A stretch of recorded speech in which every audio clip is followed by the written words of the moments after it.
Welcome back, dear viewers, to season's broadcast of SRAs. Another season. So far, we're gonna, open the books to another fresh page and start a new story. That story begins, of course, with the first race of the calendar, Indianapolis. Looks like he lines up a move. Oh, this is good tight racing right here. Inside or outside, what's gonna happen? As turn 7 into the grass, heavy booping the snoot on the barrier. Oh, side by side into the chicane. Oh my god! Oh my god!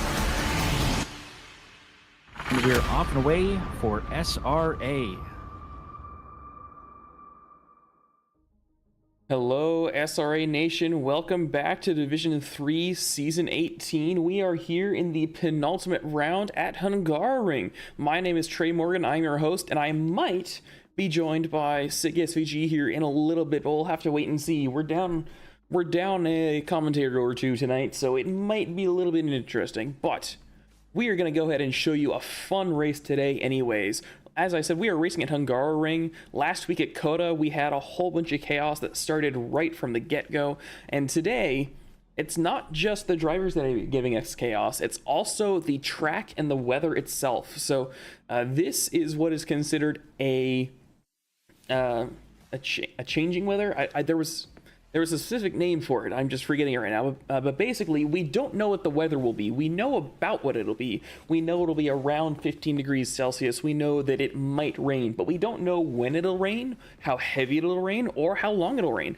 So it's going to be really interesting to see how our drivers mess with that, because not only does that weather affect what tire you need to be on, it also affects the pressure that you need to be on. It affects how you have to drive the track, and if it's only slightly raining, then there could be multiple strategies that work out. It's just gonna be really interesting to see.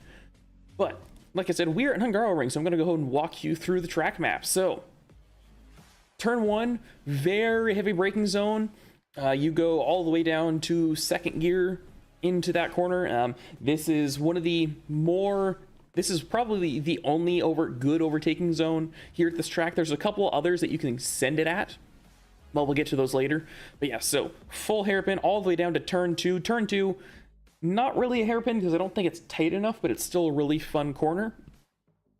You're going to be seeing fights that start at turn 1, go all the way through turn 2. If you can hang it around the outside, especially in these damp conditions that we might be having, it's really fun. Turn 3 should be a flat-out right-hander if we're in the dry. If we're in the wet, it gets a little tricky. But then we have a long run all the way down to the start of Sector 2 into Turn 4. Turn 2 is one of the other places where we might see some overtaking here. It's almost a chicane because there's a slight kink to the right beforehand, but it's not really.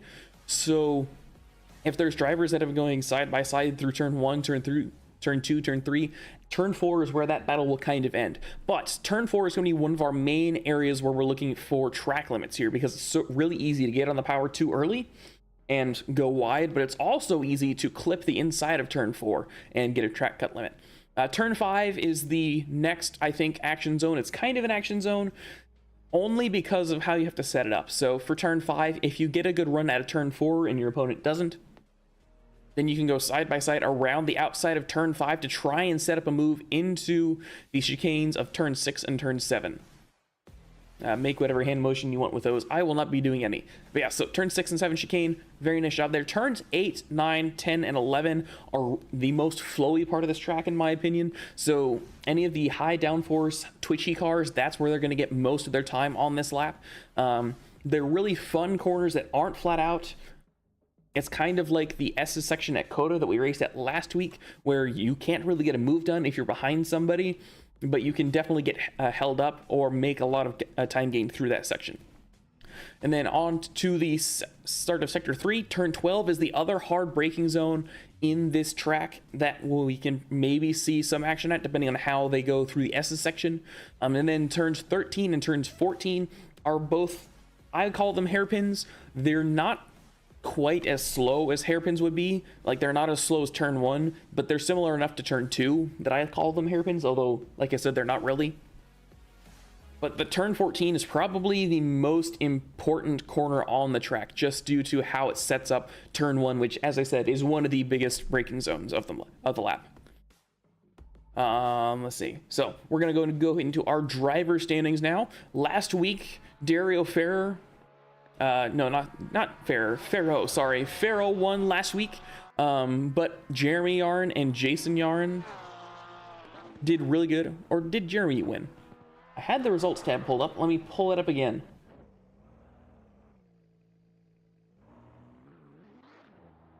My apologies. I'm trying to... I know that Ferro raced really well. He did not win. Ferro came third. All right. Yeah, so the Yarn brothers came 1-2 overall last week, and now they are 2-3 in the Drivers' Championship. Mark Kazuba, who had been fighting with Chandler James, has unfortunately fallen off due to some unfortunate incidents. Chandler James himself did not have the best race the last race, so it's going to be really interesting to see how he and Jeremy Yarn fight it out. Technically, Jason Yarn is in this fight, but Chandler would essentially have to not finish the next two races in order for that to happen. It is technically possible that, Jason could win, but I think it's really between Jeremy and Chandler here. In the Silver Championship, though, that one I can look at very quickly. Steven Sarver, P1, Peter Jacob, P2. Overall, they are P15 and 17. They are 14 points apart. Yaroslav Koval, 18 points back from Sarver. And then Darren Robichaux, 30 points back from Steven Sarver. So it's going to be really interesting to see how that all finishes up, because we've seen some of our silver drivers do really well and jump up in the standings. And today, with the changing weather conditions, a really good pit strategy could work out in your favor. Looking at the hot lap leaderboards is not quite what you want to do today, just due to the changing weather conditions, so people won't be driving on the same track. But Sergio Lindo, who I believe is on the first page of the standings. Where is he? I'm not sure where Sergio Lindo is. He might be on that second page, but Sergio Lindo is the fastest overall in the hot stint leaderboard. R.D. Thompson and Kasra Al-Rabi are the fastest in the hot lap leaderboard, but consistency is really what you're going to want around this track. Looking at the team standings, though, Jeremy and Jason have moved up to that top position with their 1-2 finish last week. Sean Paul and Chandler James are still really close behind them in P2. Again, those are the only real guys who I think could fight for the win. Technically, I think Dark Slide could fight it out if Juicy Jake and Cliff Hemian came 1-2 the next two races and none of the top four drivers were to get any finishes, but we will have to see where that all shakes out. This is when I would ask somebody else who they think will do good, but unfortunately I can't do that. So if you in the chat here have anyone that you would like to shout out who you think is going to do really good, please go ahead and put them in the chat. I know that Quinn, I believe it's Quinn Jetter, is looking at Arabi and Chris Reaper. I will quickly look at the leaderboard to see if I can find where Reaper is.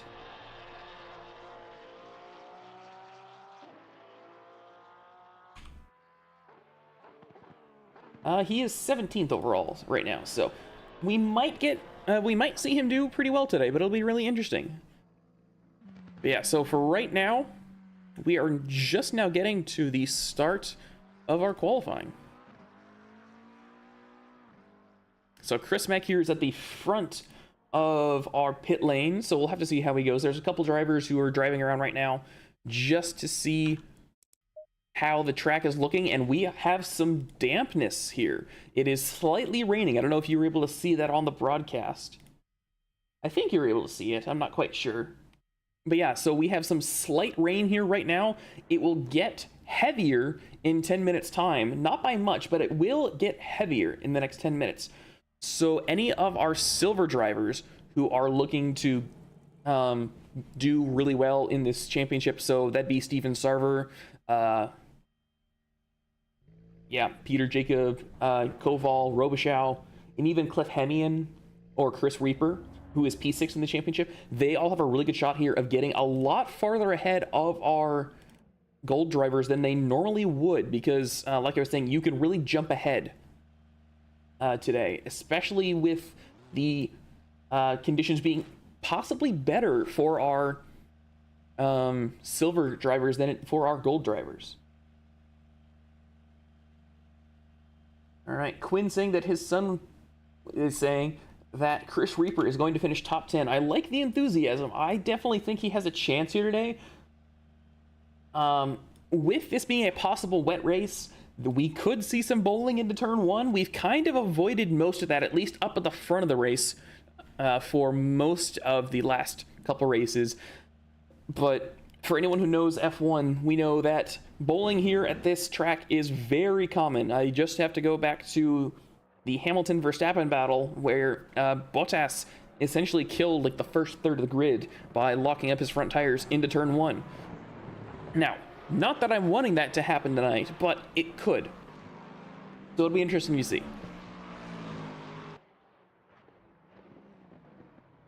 Yeah, so Steven Sarver is the first out on track, so we're going to follow him around for this. Sergio Lindo just behind him in his Lakers outfit. Unfortunately, I can't make fun of my brother this time for not knowing who the Lakers are because he's not here. There is a yellow flag for Josh Parker, but I think he's just letting people by. That's what it looks like to me, so we're going to not worry about him for right now.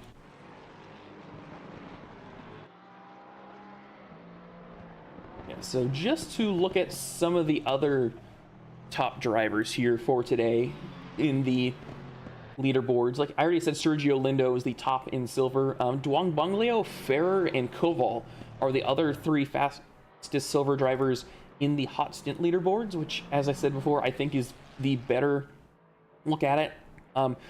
Look at true pace over the race. Steven Sarver is in the top 10 in the hot lap time, but I don't know how that'll transfer onto a damp track because that lap was likely set on a dry track, which is not what we have here today. But Steven Sarver coming through the last couple corners. Now going through the last corner.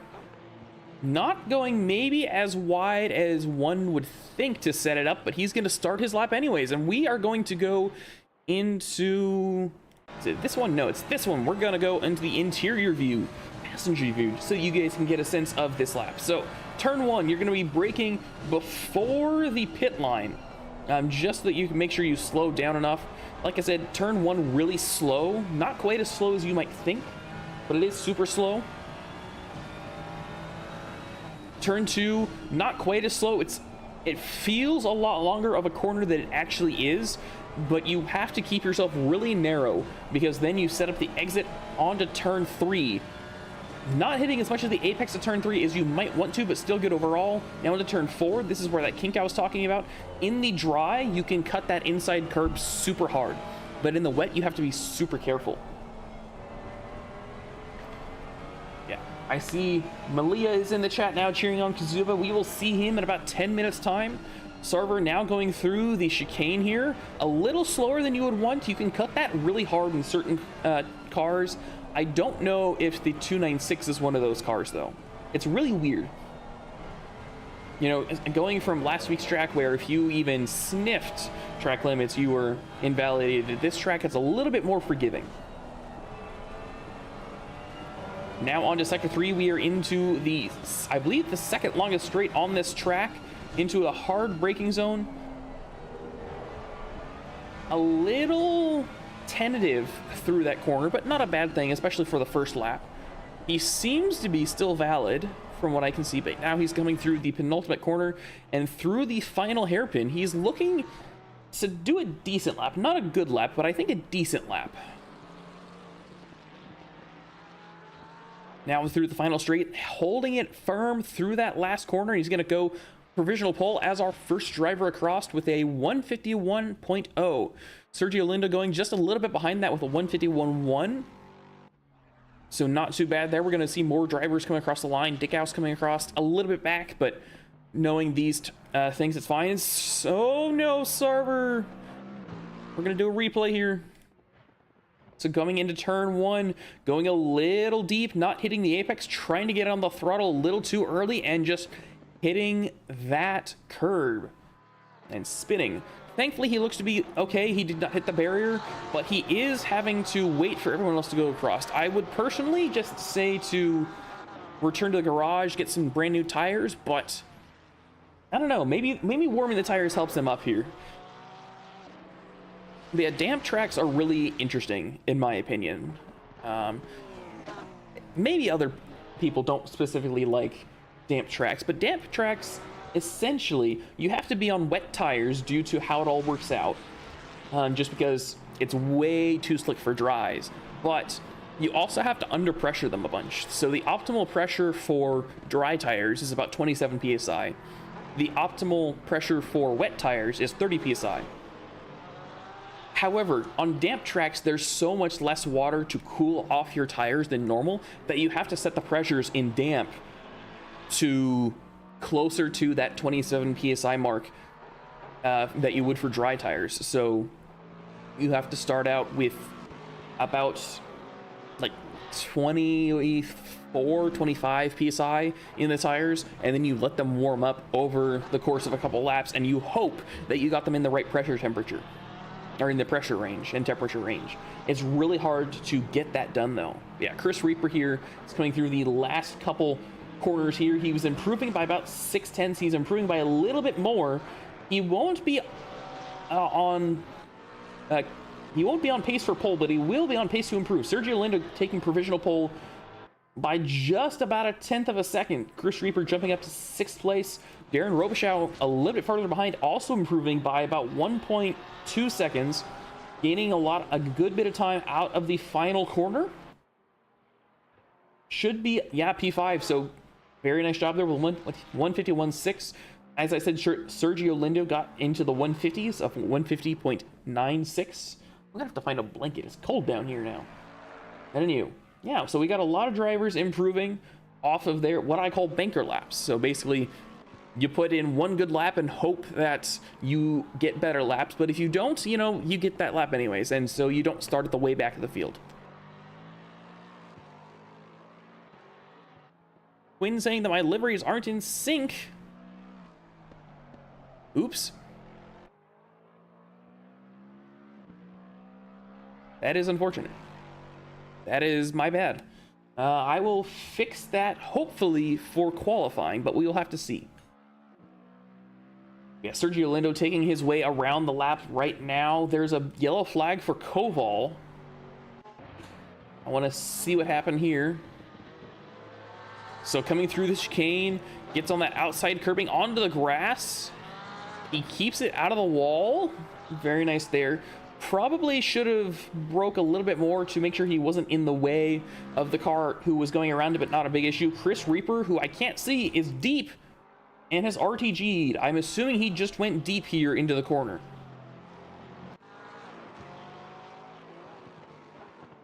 Yeah, he just went straight on. All right. Sergio Lindo managed to improve his time to a 150.655. There's a yellow flag for Robichaux. Let's see what happened here.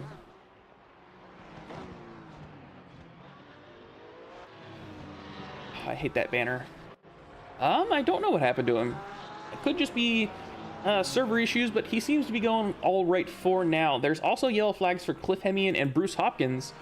They might not have enough fuel, or Hemian might just be letting one of the other drivers out of the way, as I believe he's now parking it up. No other drivers currently improving by too much other than the aforementioned Sergio Lindo.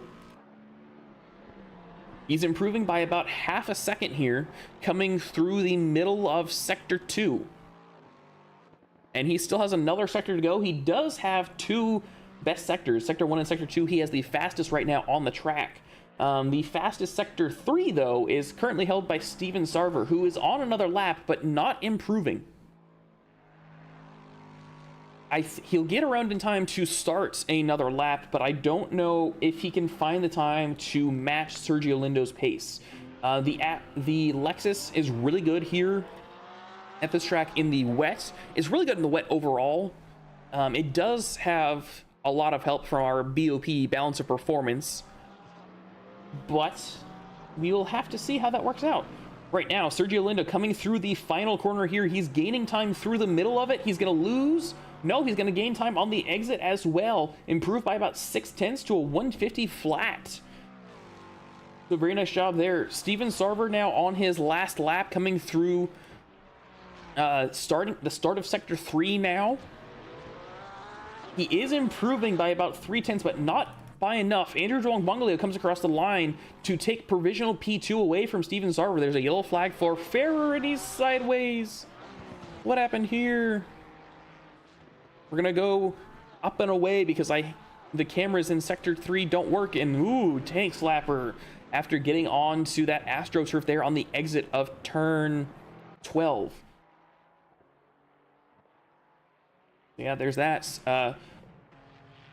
Steven Sarver came across the line. He did improve by a little bit, but not by enough. And I don't think he got across the line in time to start a new lap. Our drivers are supposed to stop their laps at 10:30, but he's going to continue on anyway, so we'll have to see how that all shakes out. Andrew Dwong is currently up by a good bit, though.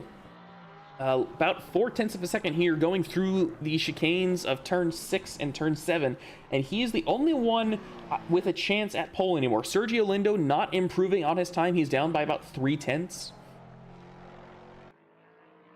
There are some other drivers improving, but not by enough, I don't think. And again, I don't know if Steven Sarver's lap will count. I didn't check to see when he came across the line. But Dwong right now improving by about half a second through Sector 2. Now coming through Sector 3, he's going to have 2 corners to go where he has to hold on to that time and maybe even improve it. Goes a little bit wide there on the apex of turn 13, but still gaining time. Now he just has to hold it together through this last corner here. He's going to improve through the corner, but not by enough to challenge Sergio Lindo. He's going to be off by about 1/10.5. But he will take provisional P2 with a 150.18. Sergio Lindo, though, could not be caught. So very nice job there. Sergio Lindo improved his time. No, he did not. Okay, so good news is that it doesn't matter for him. But he did lose a position, provisional P3, to Yaroslav Koval. So Koval taking provisional P3. Steven Sarver had been looking strong at the beginning, but not at the end. Brad Garman also had been improving by a little bit, but I don't know if he was able to finish his lap. So now we look to R.D. Thompson. R.D. Thompson, if I remember correctly, and I will check this just to make sure, I believe has the fastest hot lap out of anyone on our practice time leaderboards. So I believe it's on him to really set the pace here today. I don't know if he'll be able to get pole because Jeremy and Kasser Arabi were doing really well. But we will have to see.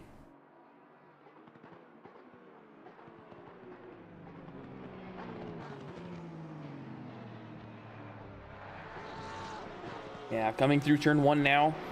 A little squirrely there as he cuts that curb very hard, gets onto the grass, and he goes deep into turn 2. Not the biggest death sentence that you would think, though. You can, as long as you're able to carry speed through it and get good exit, as he is not able to onto the straight here into turn 4, you can actually gain a good bit of speed coming through that corner. Now, unfortunately, I don't think he was able to. And yeah, so he's pulling off, and I believe he's going to return to the garage. Yes.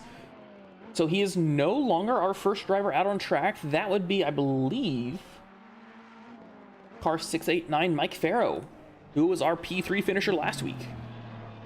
Very squirrely there coming out of turn 7.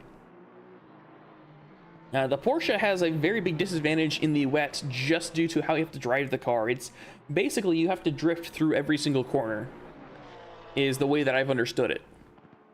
And drifting in the wet is easier, but that's kind of the problem, is it's easier to drift. So it'll be interesting to see how our Porsche drivers and other drivers, but specifically Porsche drivers, try to cope with that. Yeah, now coming through the final 2 corners, he will be our first driver, our first silver driver to, or our first gold driver, if I can talk. There we go. Our first gold driver to come across the line. And he does so now, coming to P3 with a 150.4, only 4/10 away from Sergio Linda's pole position.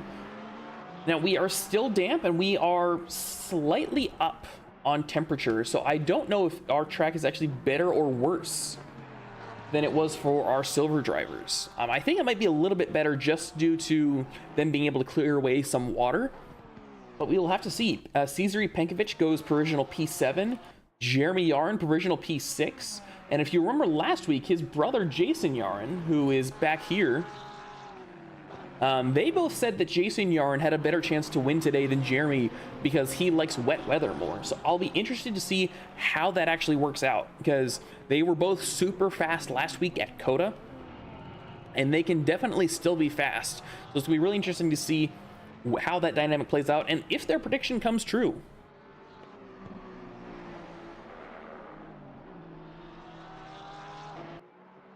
But yeah, so not many drivers with valid first laps apparently. Rafcab and Thomas Greer also had valid laps, but they were super slow, so I kind of assume they had issues. Raul Heron comes across the line to go P11. And we do have drivers improving on their laps. It's just no one is yet improving enough to challenge Lindo. Although, as they say, that Farrow goes up 3/10 there through the not penultimate corner, but close.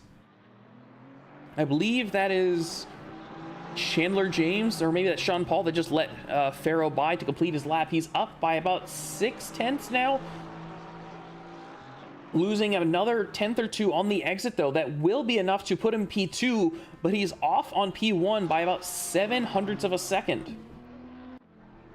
Jeremy Yarin had been improving by a good bit coming through Sector 2, but backing off due to a car ahead of him. So unfortunately not able to improve on his lap time. He was up by almost a second, which would have put in provisional pole if he'd held on to it, but unfortunately not able to finish the lap out.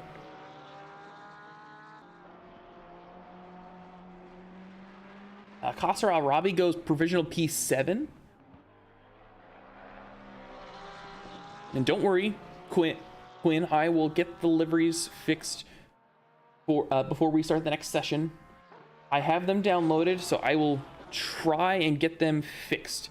But it might also be that there were a couple drivers who were talking about not uploading it to Parc Ferme, so hopefully we can get them in there. But if not, oh well. Juicy Jake going to provisional P5 there with a 150.8. A very nice job there. Not improving yet, but only gone through 1 corner, so he still has time to improve.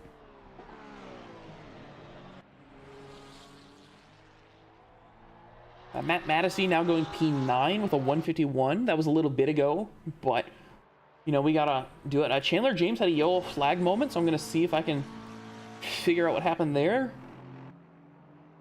Coming through the final corner. Oh, and I think oh no, he hit the inside wall. I thought that was going to be an issue with perhaps invalidating through that last corner there, but no, he just lost it, and so he now has one chance now to set a flying lap. He's got 2.5 minutes to get around the track, and that should be enough, but he has no margin for error anymore. Mike Farrow did not improve his lap time, so he's got 2 more chances. He's down already before you go through turn 1. Hopefully he's able to find some time, but right now, Sergio Lindo still in provisional pole. And I think that my prediction might have been right, where the silver drivers might have a better chance overall to get good laps down, just due to the track conditions. Cesare Penkovic had improved. Jeremy Yarn, I believe, also improved just now to P4. Someone else had just improved, but I don't remember who it was. Juicy Jake comes across the line, provisional P5, and he has 1 more lap to go. So anyone not starting their lap already only has 1 more lap where they can try and improve. Raul Heron is improving by about half a second here, coming through the last couple corners. That would jump him up to maybe about P12 or so if he's able to hold it through the last corner. Yeah, we have a really big spread here between all of our drivers, and I think the big surprise here is Raul Heron comes across the line to improve up to P12 is Jason Yarn still doesn't have a valid lap. Both Yarn brothers have been doing really good this season, and like I said, there was a prediction that Jason was going to be better here through the track just because of him liking the wet more, but I'm not seeing it yet. Now, I think that I don't know if his current lap is valid either, so he might just have this 1 shot to get up there. Artie Thompson going to provisional P5 there with a 150.45, so very nice job there. Juicy Jake is off track now, so he does not have any chance to improve. He is P6 at best.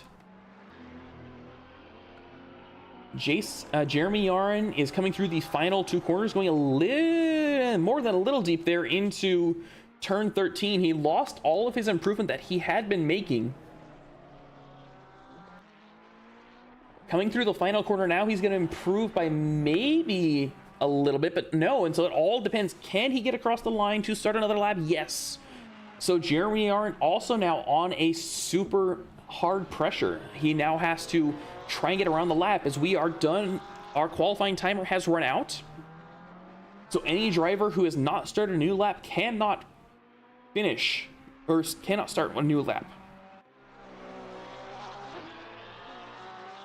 Raul Heron is improving by a little bit. Thomas Greer is improving by a little bit. Mike Farrow is in the pits, so he can't improve. Rafcab has gone deep into turn 5, so he cannot improve. Raul Heron is going to be the guy that I focus on coming here through the final corner. He's up by about 7/10 coming through the final corner. That'll improve him a good bit, but it won't improve his overall position very much, up to P13. Yeah, there's a massive gap here between P14 and P15 of about 0.6 of a second.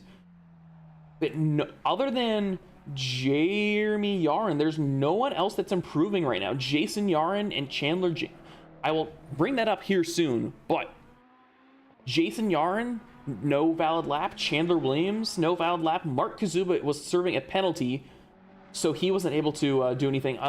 Chandler James just set a lap, I believe. I at least don't see him at the bottom of the timing screen. But yeah, no one is moving a whole lot here at the very end. So Sergio Lindo, unless Jeremy can pull 0.3 of a second, now 0.4 of a second, out through this last corner. And I don't think he's able to. No, Jeremy are not able to improve, so Sergio Lindo is your pole sitter. So very nice job there. Sergio Lindo, our pole sitter. Mike Pharaoh, our P2, and Andrew Dwang-Bunglio, P3. It's going to be a lot of fun to see how our drivers mix it up here at the start of this race. But we are going to get a word from our sponsors. A huge thank you to our SRA sponsors and title sponsors for supporting us here at SRA, as well as support from Documise, a modern business solution for product management. Go to documise.com to learn more today. And support from Retro Saga, a North American-based gaming company that provides accessories for your favourite classic systems, including Nintendo, Sega, PlayStation, and much more. Enhance your retro gaming experience today at retrosaga.ca. And a big thank you to our affiliates, Track Racer. Experience redefined gaming with Track Racer's high-quality sim rigs and accessories. Use code SRATE at checkout to support us. Armamentario, a toolbox for ACC that will enhance your chance to win. Enjoy a fully customizable and enhanced HUD to change the way you experience ACC. AT3D Sim Shop. Upgrade your sim racing experience today with premium 3D printed accessories featuring precision crafted magnetic shifters, sleek cable management solutions, versatile stream deck mounts, and immersive dashboard displays.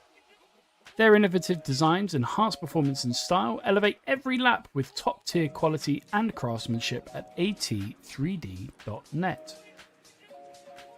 Go Setups, premium esports setups for everybody. Use our affiliate link on our Discord and take your drive to the next level.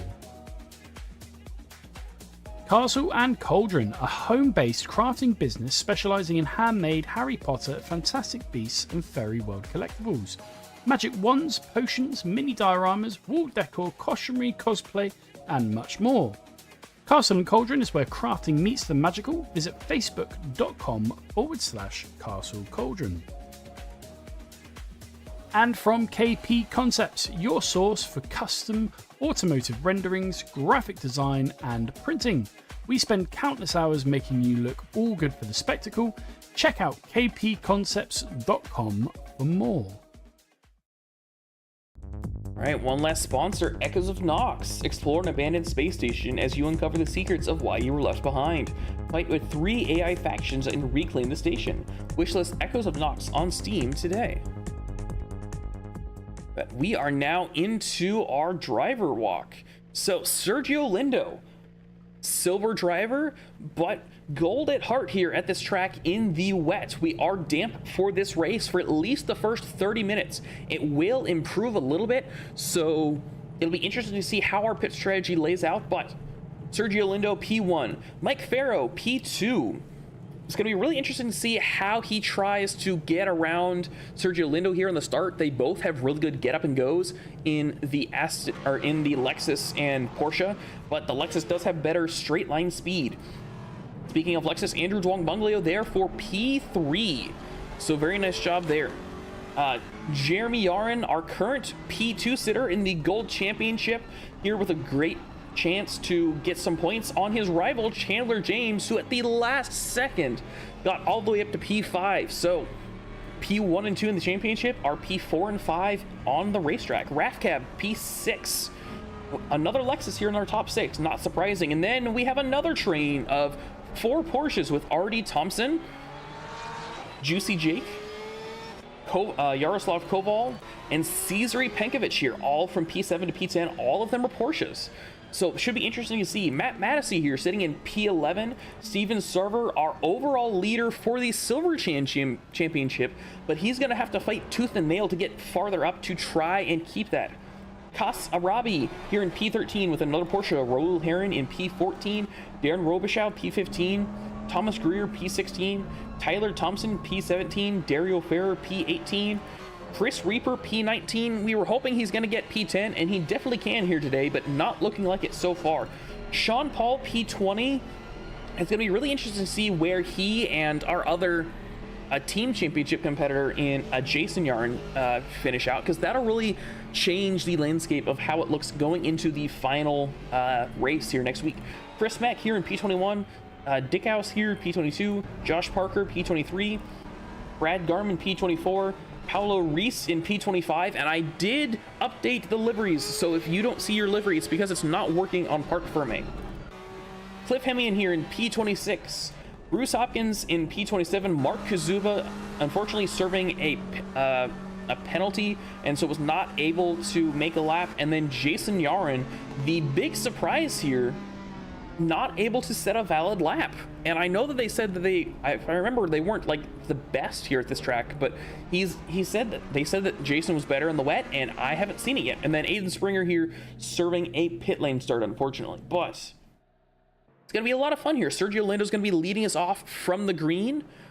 If anyone in the chat wants to give their predictions as to what our top 3 podium finishers will look like, as our drivers now start to line up double file. Mike Farrow lining up a little further back, or maybe Sergio Lindo is a little far forward. I can't tell which, but somebody is not quite in the right driver grid spot.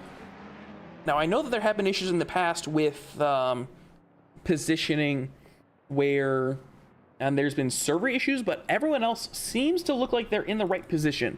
So for the moment, I'm going to assume that Sergio Lindo is just a little bit farther ahead up in his grid box. I hope he falls back a little bit, just so that there's no potential issues, but we'll have to see as we are coming to the green here in just a moment. I gotta find the right camera angle. Here we go. I'm going to follow Mike Farrow here on TV camera 2 as we are green, off and away for SRA. No drive-through penalties, so we are all the way for a go. We are 3 wide there at the back, 4 wide, almost at the very back, it looks like. Very slow here into turn 1. No one making any dive bomb attempts yet, though, so we are going straight. There's a driver going off there in the back. That was not Robichaud, but we are still clean. We are... Jeremy Yarin has lost a lot of positions. He's lost 4 positions, I think, here on the start of this race. So not what you want to see there at the beginning. One of the Yarin brothers is all the way off. That is Jeremy Yarin. Jeremy Yarin going all the way off here on the exit of turn 3. Chris Reaper. Chris Reaper hard into the wall on the inside of turn 4. We're going to replay that here to see what happened. Oh, and I don't know if he was washing wide into Sean Paul or if Sean Paul hit him going into the corner, but he is hard into the wall. No, Reaper. So that will force probably an early pit stop from him. But as for Chandler James, he lost a spot on the start to Rafcab, gained it back from the Yarin, from Jeremy Yarin, but he overall is doing very good here. So if he's able to finish in this position, he won't secure the championship, but he'll be really close. As we come through now, Sector 3 with a banner right in the middle of the way of the camera. So there you go. Andrew Wong Bonglio is hard into the wall on the inside. Not Twang Bonglio. So 2 of our top 4 drivers have fallen down the order. Twang Bonglio, thankfully, only going to about P10, I believe. But Sergio Lindo, the big winner out of all this, he's already got a 2nd gap. Mike Farrow has a 3-second gap back to Rafcab. So there you go. But yeah, Duong Bonglio losing another 2 spots to Juicy Jacob Koval. Darren Robichaud and Raul Heron are going side by side here into turn 1. We're going to go to the helicam. Raul Heron on the inside line. As long as he's able to hold it. No! Sarver hitting Tyler Thompson there in the back. And Tyler Thompson, they're stuck. I can't click on him fast enough, so he's going to have to wait for other drivers to go around, unfortunately. Oh, that's unfortunate for Thompson. And that's not going to help Steven Sarver in his fight for the win either. But yeah, Steven Sarver losing a position now to Brad Garman as they go side by side here into turn 4. Sarver having the inside line. He's going to have the advantage. They go cleanly side by side. Brad Garman going wide on the exit. Sean Paul trying to join this fight for P15. He has the straight line speed, but I don't know if he has the pace of our 2 drivers in front just due to how they're fighting. Steven Sarver securing his position for a little bit, but goes wide on the exit of the chicane. Backing up Brad Garman just a little bit. This is where Sean Paul's going to have his chance to try and fight it against Brad Garman here, because that Lexus is not going to have a fun time here through these medium speed corners. A Raft Cap now falling 7 spots. I'm going to have to replay this just to see what happened. He's drifting through the SS section. I believe that was turn 11. Losing 4 spots now down to P7. There's a yellow flag for Robichaux again, but I believe that was just for more internet connection issues. So he looks to be all okay. Brad Garman and Sean Paul going side by side through turn 13. Can Sean Paul fight it back here into turn 1? He has the speed. As long as he's able to stay close enough, I don't know if he'll be able to, but we are going to go on board here. There we go, interior. With Brad Garman, we can see him there up in the... no, please don't hit him. Oh my gosh, that was about the scariest way you could look at that. So, Sean Paul going deep there. He's going to lose 2 positions to Chris Mack and Thomas Greer.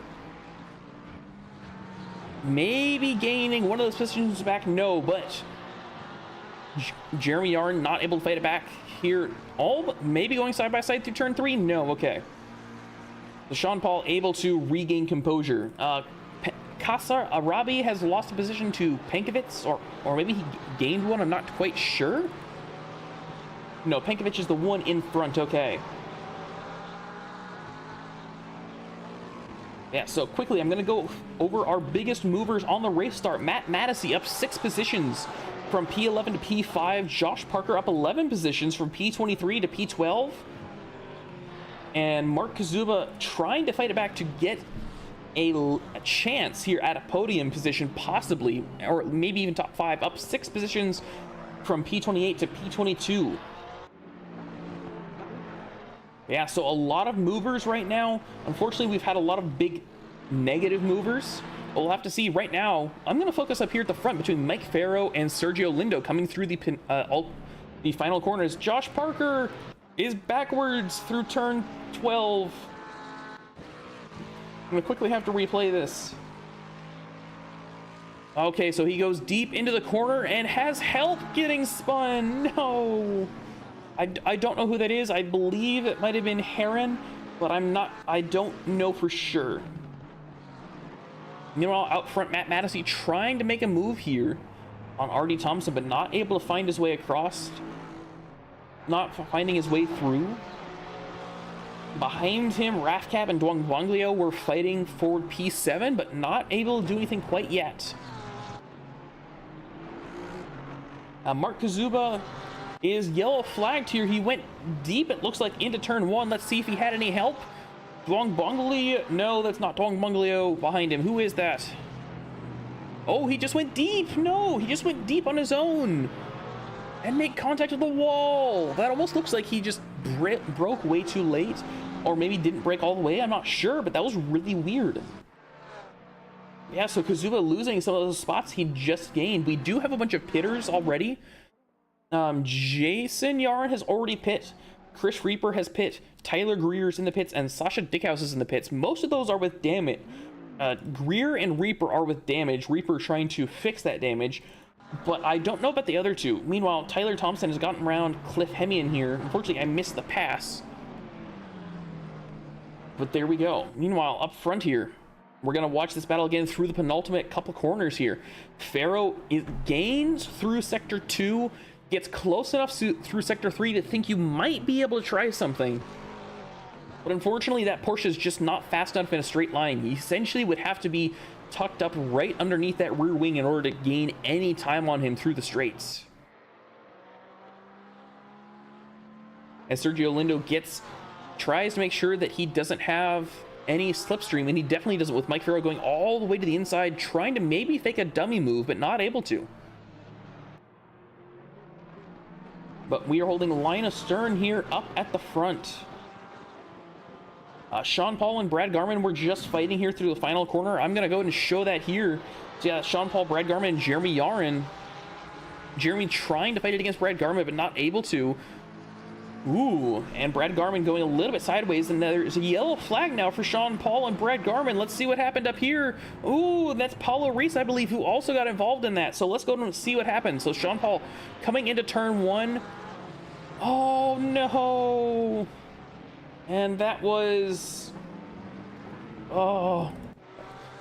I don't remember which guy that was. That was Brad Garman, I believe, who unfortunately hit the other driver. There's another yellow flag for Tyler Thompson here on the inside of, I believe that's turn 3. So let's see what happened here. Coming through the exit, fine on the entry, but oh my word, he almost took out Mark Kazuba. I believe that was hitting the inside wall massively. Thankfully, I don't think he has much damage. But yeah, Sasha Dickhouse now has a stop-go 30 though for going through the pit lanes too fast. That is unfortunate. Robichap continues to have minor issues, but seems to be holding steady. Mike Farrow now coming again through the penultimate corner. There's a yellow flag for Mark Kazuba now. What happened here? So we're coming through, I believe that's turn 11. Oh, I believe that was Brad Garman right ahead of him who had a little wiggle. Mark Kazuba had to get off the gas, maybe even brake, and spun in sympathy, as Josh Parker also has a yellow flag through turn 11, or sorry, turn 13. I believe this is going to be something similar, unless he got punted by his teammate. No, he just brakes on that outside curb there, and that's not what you want to do, especially in damp conditions, because if you're in the wet at all, especially any of the curbs that are raised like they are here, they're very sketchy. As I believe it's Aiden Springer, my apologies. Aiden Springer almost went deep, but honestly, really good job on the brakes there through that corner. I'm going to look up here now between Matt Mattisey and Koval, fighting up here for P4. They're about 2/10 away from each other, and you can see how close Koval is to Mattisey there through the hairpin of turn 5, now going through the chicane. And I think the chicane will favor the 296, but I'm not quite sure.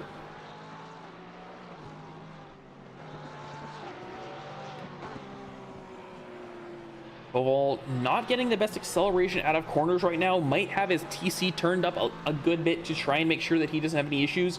We are into greasy track, by the way, which means that technically the preferred tire is now, I think, the dry tire. However, I would not pit just yet because, as you can see, it is still going to be raining. It's all going to really depend on your tires. If you can hold your tires out long enough, then you're just going to want to pit at your normal pit stop time at about 30 minutes.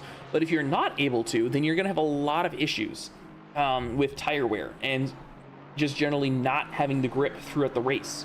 As up front here, Mike Farrell was looking to maybe go side by side here with Sergio Lindo. They're technically side by side because Sergio Lindo's taking a really suboptimal line. Farrell now side by side coming into turn 2. Sergio Lindo having the optimal line as long as he's able to get ahead.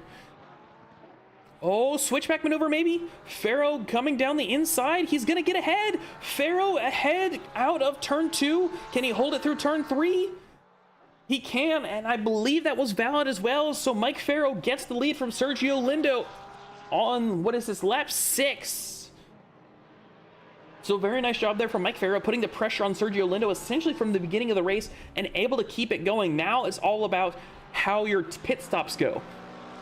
Is you can very easily make or break your lap in the pit stops here. R.D. Thompson also has a stop-go 30 there in P18, which is unfortunate. Koval, Matt Mattisey, and Penkovic are now fighting for P4. Mattisey backing, I don't know if Mattisey was backing up Koval enough or Penkovic found some unlocked pace. But they are now both about 4/10 away from each other now.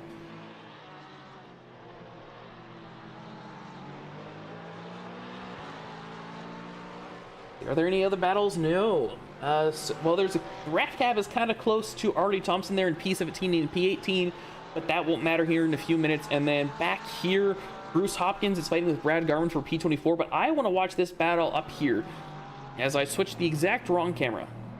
But oh well.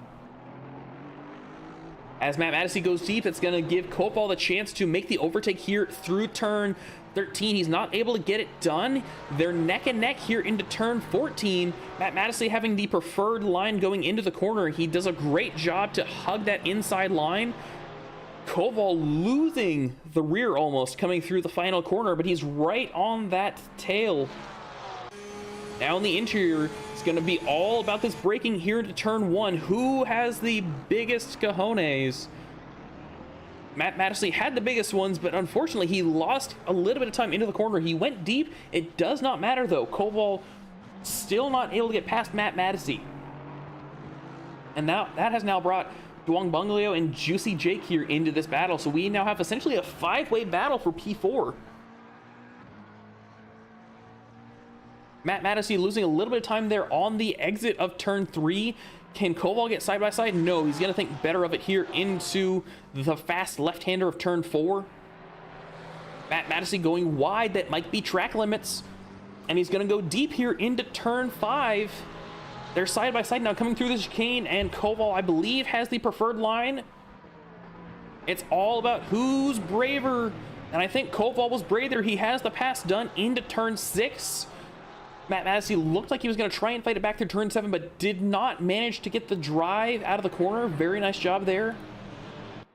And that's going to let, they're backed up now. Juicy Jake and Andrew Longbungli are now going side by side, and Juicy Jake gets the pass done through probably the worst sector for Duong Bunglio, just due to the nature of the car and the track. Penkovic now going side by side almost with Matt Mattesley here in this battle.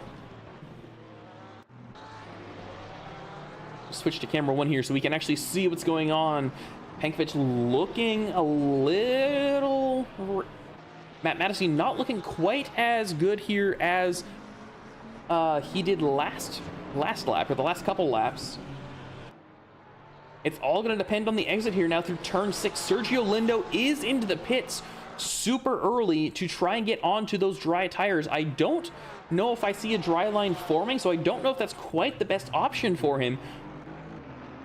But we'll have to see how it all turns out. No moves here into turn 1. Penkovic going deep, though. Juicy Jake is going to try and force side by side here. Does not get the exit that he needs, but he's going to maybe here do a dive bomb here into turn 2. No, he does not. Penkovic covers off the inside line there.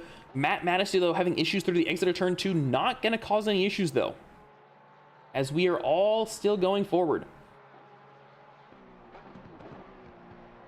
Looking a little bit further back here, Jeremy Yarn has gotten past Tyler Greer with a move into turn 13.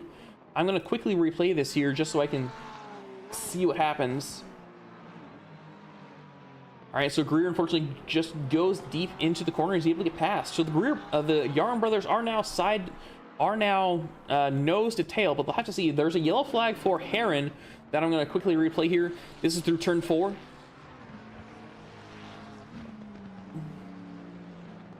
Oh, and he got tapped going into turn 5. No.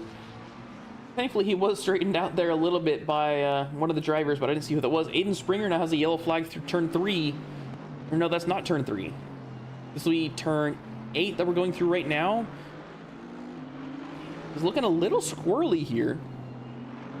Oh, and he taps the back of Darren. So not able to make a move. Juicy Jake also just got past Cesare Penkovic. I'm going to replay that here now. So, okay, so Penkovic had already gotten past Juicy Jake by the time I started this replay, so my apologies. Ooh, almost a tap there going into turn 13. But yeah, Juicy Jake got in the position from Penkovic. Our top 3 drivers all are now either in the pits or have pitted. Duong Bunglio now going side by side with, is that a blue flag car? Yes, that is. That is Chris Reaper in P27. Okay, so he is not a threat for an overtake, or at least not a positional overtake. There's a yellow flag now for Garobashau as he goes deep into turn 1.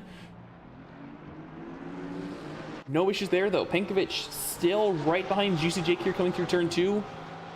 But not close enough, I think, for a battle into turn 3. Or, sorry, turn 4. No, not quite yet. Yeah, we can see some of those drivers taking really big jumps, though, through those corners.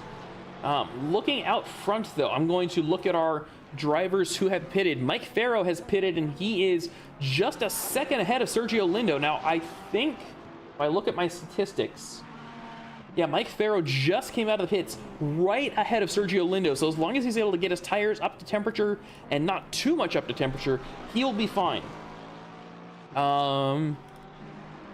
Jason Yarin and Jeremy Yarin have not pitted yet. Oh no, they both have pit. Okay.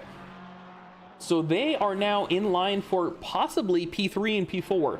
As Sergio Lindo was ahead of them. Chandler James was P18, or is P18 right now. He had been P3. Chris Meck, there was a brief yellow flag. Now fighting side by side with Kasa Arabi, and he loses the position into turn 4. So very nice job there. As out front, Matt Mattisey has made, or sorry, Koval has made a gap to Koval. Koval has made a gap to Mattisey. That's what I'm trying to say. This is not a positional overtake here. This is a blue flagger. Chris Reaper trying to just unlap himself essentially, and he's doing a good job so far. Not been in the way of anyone, but right now Juicy Jake and Cesare Penkovic going side by side into turn 2. Who's going to have the advantage on the exit? Juicy Jake still going side by side. Matt Mattisey loses a whole bunch of positions going deep into turn 2. We're still side by side through turn 3 though. So Andrew Longbongole going to look up the inside of Mattisey. Juicy Jake going to hold the position into turn 4. And there we go. So Juicy Jake still holding onto that provisional P2. Might turn out to be a provisional P5 overall. As Penkovic fights it back here, he's going to try and dive it into the chicane. No, he's not. All right. That would have been a major dive, but it would have been really cool to see. I will say that. A little bit further behind her, Aiden Springer and Steven Sarver were fighting, and Aiden Springer got the position. I'm going to see if I can see what happened. So Sarver just not getting on the power quite as well as Springer did into turn 5. Josh Parker's also lost 2 positions here. I don't know what happened, but he got passed by Mike Farrow and Sergio Lindo as Robichaux. No! Okay, we're going through turn 8 right now, and then we have turn 9, and let's see what happens here. Oh, he's just going to get on the exit curbs onto that AstroTurf and lose it and hit that inside wall. Thankfully, I don't think it's as bad as it looked. Probably only about 5-ish seconds of damage, but he probably will want to pit about now. As Aiden Springer now gets past Andrew Duong-Bonglio. What happened to Duong-Bonglio? Let's see what happened here. So he was behind Matt Mattisey. Coming through the final quarter, Aiden Springer doing an amazing job here. All right, so he just gets right around him. I think this is dry tires versus wet tires. I think that's what this is, as Andrew Duong-Bonglio goes deep. Because Aiden Springer, I don't know if he started on wet tires or dry tires. But it could be, it really looks like he's on dry tires with how fast he's going right now on this greasy track, especially compared to the other drivers here that he's fighting against. But yeah, as you're noting, it is greasy for right now, but our rain will be slightly increasing as Aiden Springer gets around Cesare Penkovic, who goes deep into turn 4. I think any of our drivers who have not pit for dries already should be. Now, the one caveat for that is if they're trying to hold out for wet weather at the end of the race, then you might gain more time by just pitting onto wet tires at like 20 minutes. But I don't know that the time gained from not making a second pit stop if you have to, or by being on the wrong tires for this, or sorry, let me restart. If you pit for dry tires now and it gets super wet at the end, then you'll have to make a second pit stop probably to go from wet tires to dry tires back to wet tires. If you're on wet tires right now and you're thinking that it's going to be a strong enough rainstorm, then it might be worth it to not pit onto dry tires, because greasy tracks, depending on how dry they get, can still be decent enough for wet tires. Now, I don't think they'll be good, but they'll be decent enough as Aiden Springer goes out into the lead. Not really, but, you know, we like to see how he goes. I'm going to go ahead and look back here, though.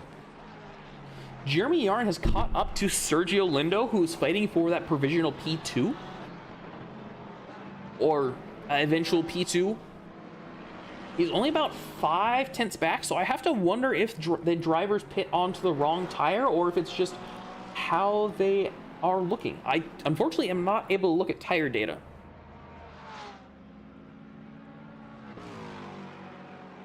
Yeah, from I believe that's Philippe in the chat. You are right that the rain increase might not be enough to get up to dry tire or get back up to wet tires, as we see the track go to green now. So we are no longer in damp conditions. We are dry enough that the dry tire is what you have to be on. And so going back to the comment made in the chat, I would agree. It might not rain enough that dry tires are good enough, or dry tires will ever be needed the rest of the race. And especially with it going to green at this point in the race, I think you're right, where dry tires are what you're supposed to go on, as Jeremy almost loses it there through turn 4. That was massive. Meanwhile, looking a little bit further back, Thomas Greer and I believe that's Chandler James fighting it. No, Chandler James gets taken out by Paulo Reese into turn 5. I'm going to replay this here in the helicam because I don't really know what happened there. It looked like Paulo Reese maybe went deep into the corner, but I'm not sure. Let's go ahead and see. Paulo Reese maybe going a little deep. Chandler James maybe turning in a little early. I'm not sure. But unfortunately, Chandler James losing positions. Well, he didn't lose many positions, thankfully. But he did lose at least one to Chris Meck and a second to Kasra Arabi. So he's going to have to fight it back if he wants to get back to fighting with the Yarans for that possible P1 in the overall championship. Juicy Jake now into the pits. Chandler James has gotten around Chris Meck. Oh my word. I should have been back here watching this, as there was almost another collision. I'm going to replay that here now. So there's two battles happening here side by, or basically all at the same time. Chandler James going up the inside. Chris Meck almost rear-ending Paulo Reese. And I believe that was, I don't know which Porsche driver that was that they were also right next to. I believe that's okay. That's a blue flagger, unfortunately. But either way, super crazy pass there for Chandler James to get around Paulo Reese. But nice job, anyways. Meanwhile, a little bit further back here, Bruce Hopkins was really close to the back end of Matt Mattisey here, coming through the last corner, but lost a lot of it before he got there. So not able to make a move yet. A little bit further back here, though, Tyler Thompson on Cliff Hemian. They are side by side. No, I'm sorry. RD Thompson has gotten past Cliff Hemian here into turn 1, as long as nothing crazy happens on the brakes. All right, we're good.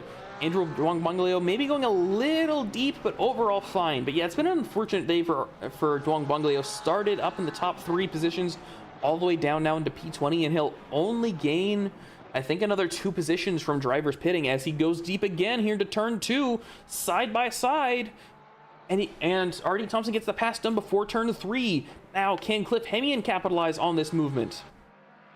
No, he cannot. He cannot get close enough, at least for the moment, but he might be able to soon. But from Malia, talking about the tires will be under pressure. Haha, but I'm ting. I think that's a joke, and if it is, I like it. But yeah, the pressures here are going to be crazy to think about, because when most of these drivers pit onto dry tires, it was on a greasy track, so you're going to set your pressures a little bit higher than normal, 1 to 2 psi higher than you normally would on a dry track. Now that we're green, it won't be that our drivers will be like, it's not they're going to be super overpressured, but we're definitely not going to have many drivers right at that 27 psi that you're wanting to in for dry tires. Looking back out front, I missed it. I don't know when RAFCAB pit. I need to look at this. Okay, RAFCAB pit about really close to the start of the race, and now it is RAFCAB is fighting for the lead with Mike Farrow, who gets turned. Mike Farrow gets turned into the chicane. What happened here?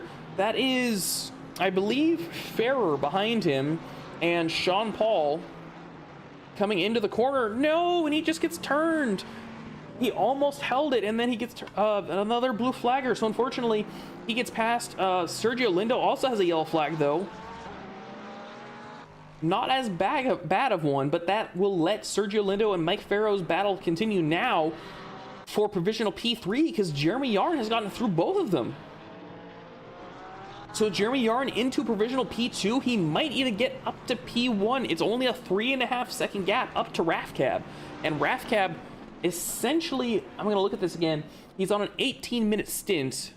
So he pits essentially at the 50-minute mark. He pits super early. So if those tires fall away at the end of the race, Jeremy Yarn will most likely be in the lead of the Gold Championship at the end of this race. Now, we do have blue flag issues. I don't want to call them issues, but we are running into blue flag traffic right now as Yarin gets around one of those drivers. Yeah, I'm going to go back to this battle back here between Lindo and Farrow. This was a really good battle at the beginning of the race. They've been forced back together due to consecutive yellow flags. One of them was I think, their own fault. The other wasn't. Sergio Lindo might have spun on his own. I'm not quite sure what happened there, but he spun nonetheless. And they are now 8/10 away from each other. And this is the most important battle on track, I think, as Farrow falls a little bit further back. The other battle on track is between Koval, Juicy Jake, and R.D. Thompson. Koval not getting the best exit out of the final corner. They're going to be side by side here into turn 1. Let's see who's bravest. Koval not brave. Juicy Jake maybe too brave? No, good enough. Koval very much not brave enough, though. He almost let R.D. Thompson overtake him into turn 1, which would have been an insane move. Right now, though, Koval moving to the inside, side by side with R.D. Thompson into turn 2. R.D. Thompson ahead, but with him being on the outside line, he might have issues. No, he doesn't. R.D. Thompson getting up into P18, so Koval losing 2 positions in 3 corners. Unfortunate there for Koval, but he still has chances to improve overall. Meanwhile, Mike Farrow and Sergio Lindo now having to deal with the same blue flags that Jeremy had to just a little bit ago. And if Sergio Lindo and Mike Farrow fight too much, that could let Jason Yarin up into the podium.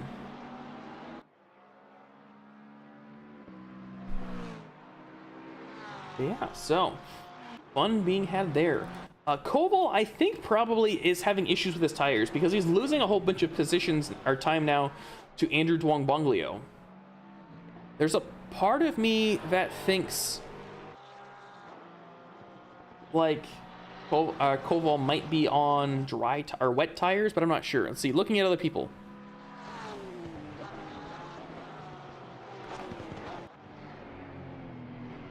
All right, I'm gonna catch up on these. Mason Moffat, yeah, it doesn't look like it's raining. I can't tell, to be honest.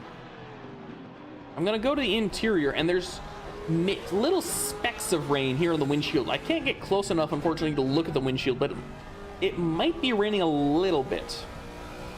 I don't know why it's not showing up on my screen, but yeah. I honestly don't know, because it looks like the track doesn't look very dry to me. Like it kind of does, but not really. But I can't see any rain, so I'm not sure. Yeah, R.D. Thompson doing a very nice job there. Oh, it is back up to Greasy, you're right. So it must be raining a little bit. I can't see it, but it must be. So we are still on the wet tire, or the dry tires. We still want to be on those dries. No one should be pitting for anything. As Robichaud has a yellow flag, no. No issues there. As Mark Kazuba gets around Cliff. I believe Mark Kazuba just got around Cliff Hennion. Yes, so. There we go. Kazuba now up into P20.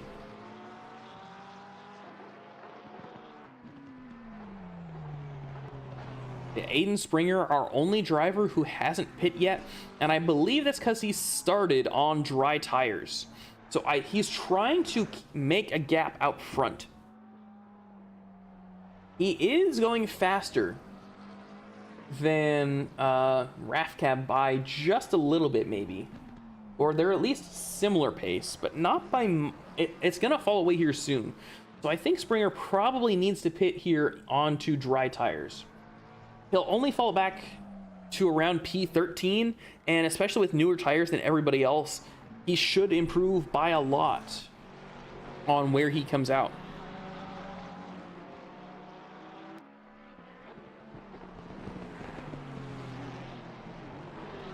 But yeah, definitely don't want to pit onto wets though. Mason talking about that correctly. Yeah, Pharaoh. Our only battle on track right now between Pharaoh and Sergio Lindo. Super close right now coming through Sector 2, but once we get back to Sector 3, they'll probably spread out a bit again. Also, Mike Pharaoh with the fastest overall lap of the race with a 1:47.1. So very nice job there. Yeah, we can see that the rain will be increasing at some point in this race, but I don't know when. Also, I don't know if you're able to see it on the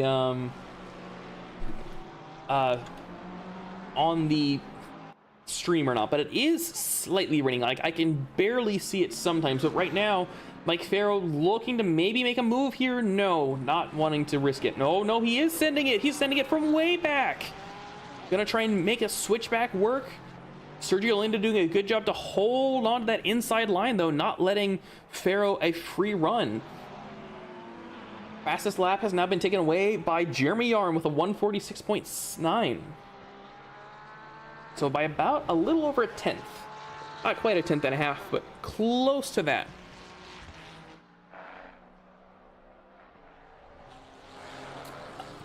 I'm really interested to see if it actually rains enough to where Aiden Springer looks super good. I honestly kind of want to see that happen, because Aiden Springer, I'm going to look at the statistics. Aiden Springer started 30th. So he started effectively dead last. And if he's able to look like an absolute genius here, I would love that. I don't think it'll work out like that, unfortunately, but I would love to see it. We'd have to go back to a damp track in order for him to look that good, but yeah.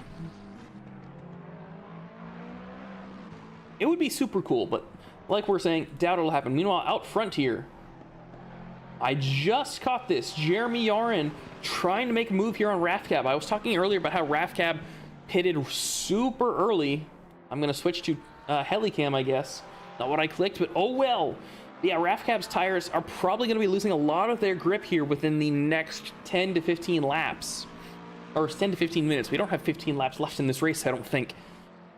As we have a drive-through penalty. Our first drive-through penalty, and that is Cesar Upenkovic there down in P16. That's unfortunate. Also, Raul Heron getting around Chris Mack here. Just wanted to point that out. Matt Madison and Brad Garman are fighting. And then a little farther up front, Mike Pharaoh possibly going to send a dive here into turn 2. No, he does not. Oh, got closer, but he decided not to. There was a yellow flag briefly for Chandler James, but he's going straight now, so I think he's okay.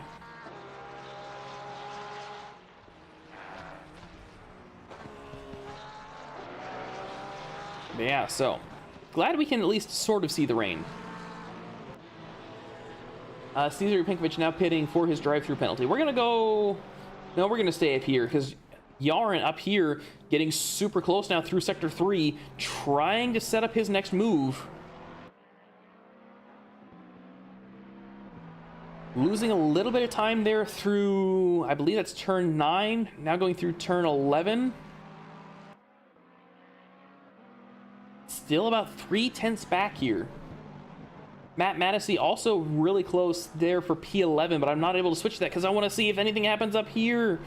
Yarin is going to have really good time here through these couple corners here compared to Rafcab. It's all going to depend if he can stay up right behind him. He's 2/10 back. He's going to be 1/10 back probably by the end of this. Let's see, go on the onboard. Oh, and he loses time on exit. You could see him almost spinning in the car. So I don't think I'll have a chance for a move this lap. However, Mike Farrell might. He's a little bit closer, but a little bit worse for straight line speed. All right, not able to do anything, unfortunately. So, oh no, that's a massive send there. There's a yellow flag for Tyler Thomas Greer, who I believe just had an issue coming out of the final corner, unfortunately. Mike Farrow, let's see if he tries anything here. No, he does not. So we have two drivers fighting for podium positions. Rafcab and Jeremy Yarn fighting for the likely win. So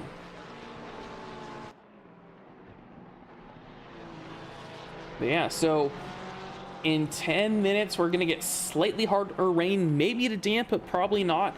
And then at some point in the next 30 minutes we're gonna go to light rain. Now I don't think that'll come soon enough, because we saw that it wasn't really going to increase that much at the 30-minute mark 10 minutes ago.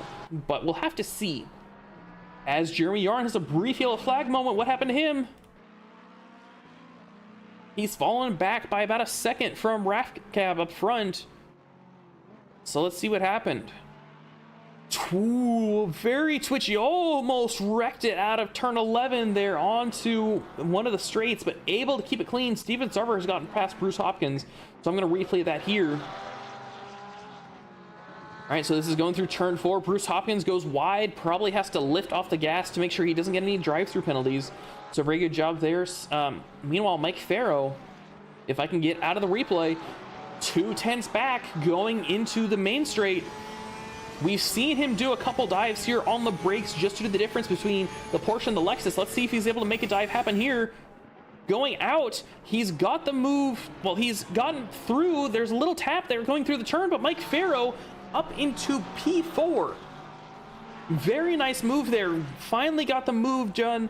Very nice job there to stay right behind him through the penultimate corner, but Sergio Lindo is not going to let that slide, especially on the straights. Mike Farrow has to get massive jobs done on the exits of corners just to make sure that he's able to keep going.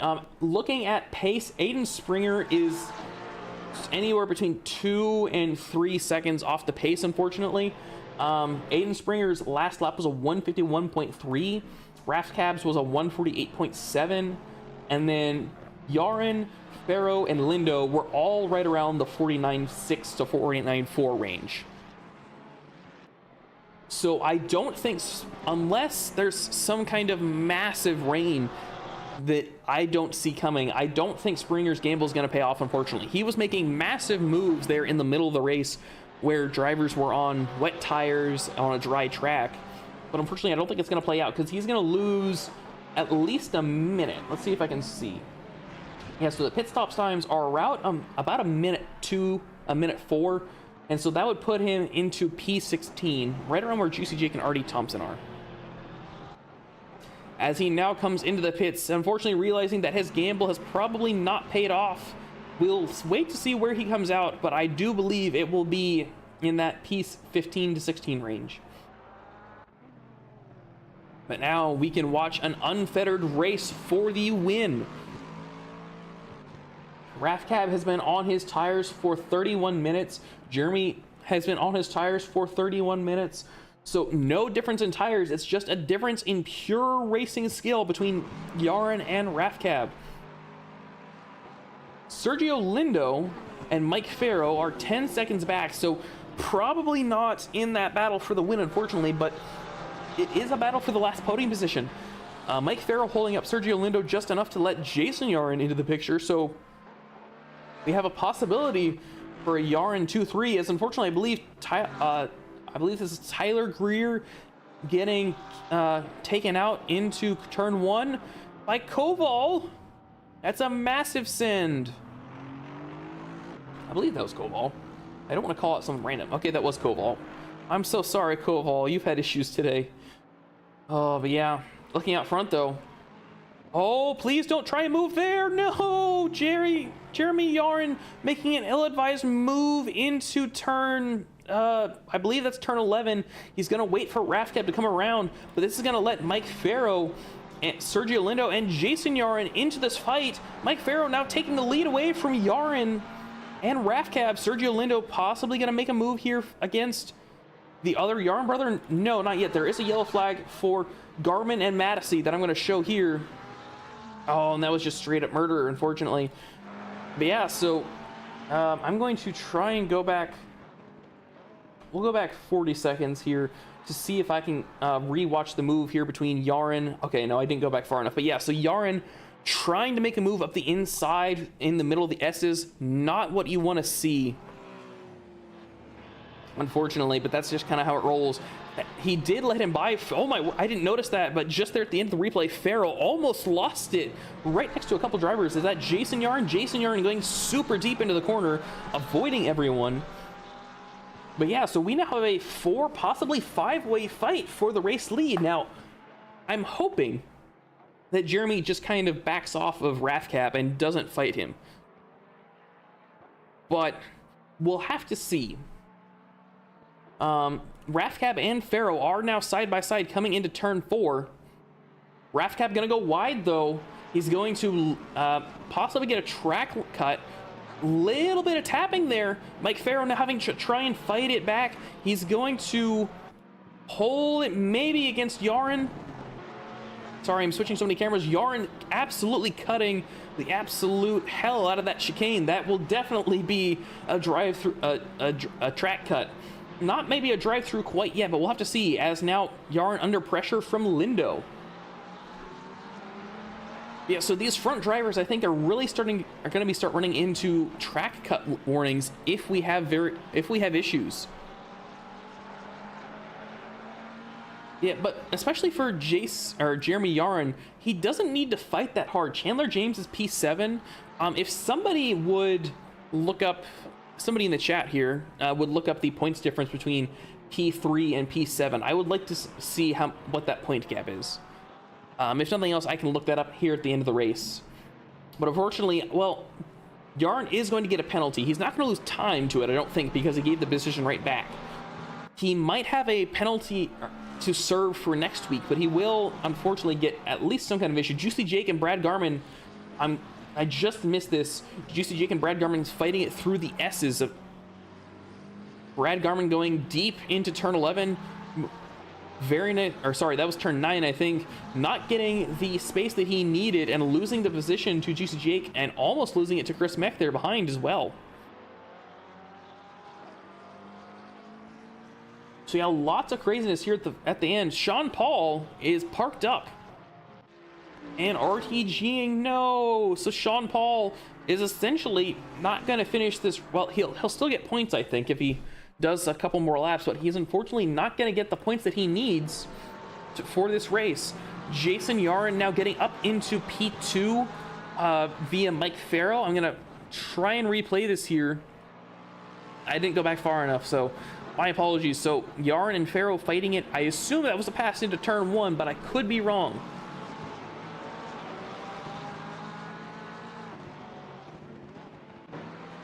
Yeah, so it'll be really interesting to see now, because Jason Yarin losing a bunch of time there through, I believe that's turn 10 for some reason. Lost about almost a second to Rafcab up ahead, now letting Farrow and Lindo into this fight. Farrow making massive gains there on the brakes into turn 12. Not letting Yarin take the optimal line, but Lindo's going to fight it now back against Farrow here through turn 12. We're going to go back to the helicam because I need to see all of this as it's happening. Mike Farrow's going to have the inside line. He should get the better exit here onto the pit straight. But that Lexus power is no joke here coming onto the main straight. We'll have to see if Lindo's able to fight it back here. Obviously, the braking zone will favor Mike Farrow, but if he's able to get the pass done before the braking zone, it won't matter. Lindo looking to the inside, but not able to make the move. So very nice job there by Farrow to get a good exit. And now Farrow can maybe get a little bit of a gap to put more pressure onto Jeremy. There was a yellow flag there through the last sector, but I didn't see who that was, unfortunately. 92 points for P2, 72 points for P7. Okay, so that's a 15-point gap, I think. So yeah, Jeremy Yarn definitely then needs to try and get more positions. There's a 44-point gap between Jeremy Yarn up here and Chandler James in P7. he needs to try and get another position, or Chandler James has to lose a couple positions in order for him to be on pace for that overall lead. But yeah, as Malia was saying, amazing recovery by both the Yarin brothers. Jason Yarin did not complete a qualifying lap. He's tried to, but he was... Oh no, Mike Farrow! Yellow flag! Let's see what happened here. We're going through the S's section. So I believe this is turn 9, and then... No, that's turn 10 and 11. No, and he just loses it on the AstroTurf, falling down to P5. There's also a yellow flag for Rafcab. He's on the inside of turn 12. Let's see what happened here. Goes deep into the corner, loses it on the AstroTurf. So that has let Lindo and Yarin through. Jeremy Yarin now into the provisional lead. Mike Farrow has gotten past Rafcab for P4, but yeah, so we have Yarin 1, Lindo 2, Yarin 3.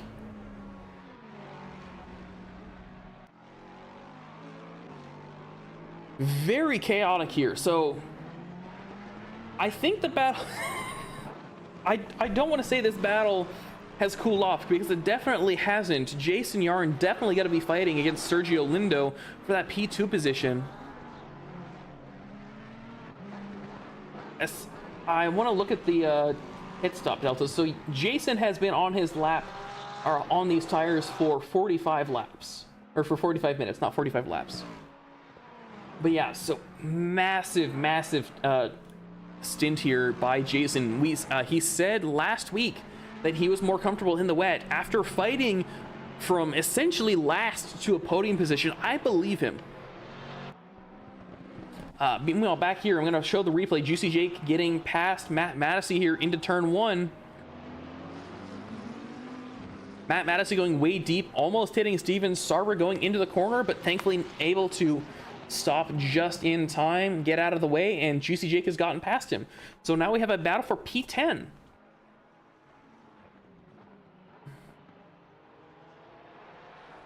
Yeah, the one thing I'd like to say about Steven Sarver, just really quick, he's not been the fastest guy in the Silver Division.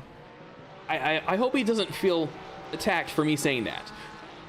But he has been the most consistent. Every time we go into qualifying, one of the Silver drivers is a lot better than him. But he's consistently been in the top 10 range, and I really respect him for that. He's not had major issues for most of the time, and so I really like that. There's a battle here for P8 between Thomas Greer and Raul Heron. They're about 3/10 away. I will keep an eye on the battle for P2. There's a yellow flag for Andrew Wong Bonglio. He's going straight, so I believe he may have just lost it through the chicane. Yeah, so we're going to go back to this battle up here for P8. Raul Heron right behind Thomas Greer. But if stuff gets crazy here for that battle for P2 again, I will have to go back to it. Raul Heron right behind Thomas Greer going into turn 1. He's going to pull out of the slipstream. Ooh, good job by Thomas Greer to take that inside line, just if nothing else to make sure that Raul Heron didn't hit him. But yeah, so Raul Heron's going to lose about half a second. The other battle back here between Juicy Jake and Matt Mattisey still going on. They're about a half second away from each other and about a second away from Sarver ahead. There's also a yellow flag for Mark Kazuba at the back. He has had an unfortunate day today, so I'm not going to re-show that. There's a battle here between Robichaux and Cliff Hemian. That's kind of close, but not really. I will go ahead and just keep showing the Juicy Jake and Matt Mattisey battle for the moment. As Matt Mattisey tries to get a better exit here onto that corner, but not able to. So I'm going to go and switch back up to Raul Heron, who's right behind Thomas Greer. Going through the section is really going to help Greer. So there's a yellow flag for Bruce Hopkins. What happened to him? This is through turn 4 into turn 5. Oh, just loses the rear end of the brakes, unfortunately. Raul Heron is side by side right now with Tyler Greer. Please let me show it. Oh, my word, super close into that corner. Almost made contact. Raul Heron gets ahead through the corner, but they're still side by side. Please, no contact. A little bit of a hip check there, maybe by Thomas Greer, but overall, very nice racing. You can see him flashing him, hey, you can't do that. But Thomas Greer back ahead of Heron. However, looking on the interior cam, please don't hip check him there. He is right behind him. So let's go ahead and see if he's able to fight it back into turn one. The McLaren not having the best brakes, but pulls out of the slipstream early. Ooh, he gets side by side into the corner. Thomas Greer trying to perform a switchback maneuver, but it's not going to work. Raul Heron. Oh no, it will work. Please, no, no, no. Go straight. Oh no, between Raul Heron and Thomas Greer. Raul possibly squeezing Thomas there on the inside of that kink there. Between the hip check and that, Heron's definitely not going to be feeling good as he's now sideways trying to get back on track. He's lost at least 7 positions. Hopefully he's able to get going as he lets another driver by. Yeah, so he fell from about P8 all the way down to P16. Really unfortunate there. Meanwhile, Juicy Jake and Steven Sarver are fighting now for P8.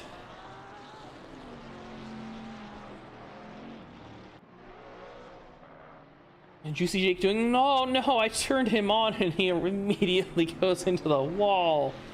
All right, I'm going to somebody else. Where's our next battle? Aiden Springer had been leading this race for a little bit just due to pit strategy. Came out in about P15 or so, fighting it now for P12 though with Brad Garman. And there is a definite tire delta.